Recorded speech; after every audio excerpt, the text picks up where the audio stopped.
found out my best friend is a nice guy, and I don't know what to do. When I got a new roommate in sophomore year, I was extremely grateful. Dan was everything that my last one wasn't. Clean, quiet, respectful. The type of guy to spend his Saturday evening catching up on a romance book with a cup of hot cocoa. But there was one flaw. One thing I truly hated about him. His best friend, Trevor. The first time I met him, I walked in on him and Dan working on a group project together, which really just meant Trevor convincing Dan to do all the work, using the excuse that he helped Dan get girls, so he owes him. The girls in question being a girl who hugged him at a frat during orientation week. I was about to laugh, thinking he was joking, but then Dan took his laptop and literally started doing 2 slideshows on 2 different laptops at the same time. Well, that was back when me and Dan were tight, so I just said out loud, "Dan, what are you doing? Trevor can do his own work." I was expecting Dan to go silent and let me argue with Trevor on his behalf, or even argue against Trevor with me. But instead, he said, "Dude, you don't know Trevor like I do. He's going through a lot right now, F off." I glanced over to Trevor, who had a huge smirk on his face, and I just hoped that this truly was a once-off, but it wasn't. Over the next few weeks, Trevor would come over twice a week, and I would instantly know, because he would always leave behind a trail of destruction. A broken charger, cigarette butts, rancid, sweaty gym socks. One time, he saw a cute girl outside and tried to impress her by smearing barbecue sauce all across our windows, 3 tubs of it. And when she didn't laugh, he asked Dan to clean up for him. He did. But I'm from the Middle Eastern, so I was raised to always be welcoming to guests. So I always tried my best to accommodate Trevor, because at the end of the day, their friendship was their business. So whenever I ordered food when Trevor was over, I'd order for all 3 of us and pay for it too. And when Trevor was sick, I made him homemade soup, and he was better the next day. But it wasn't long before he took the requests too far and started treating me like he treated Dan. There was a poetry competition hosted by the Literary Society,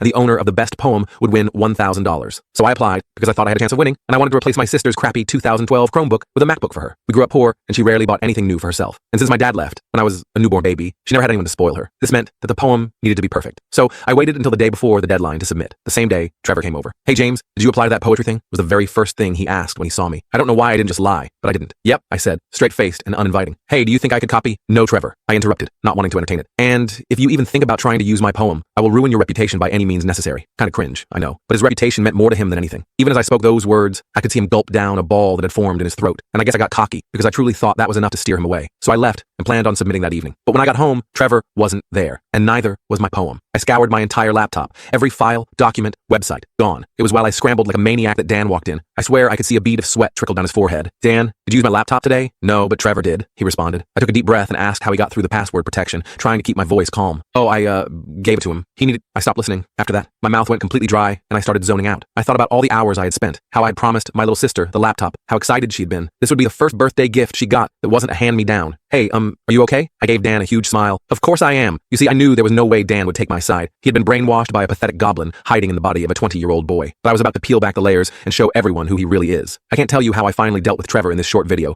The full story is on my channel and linked below.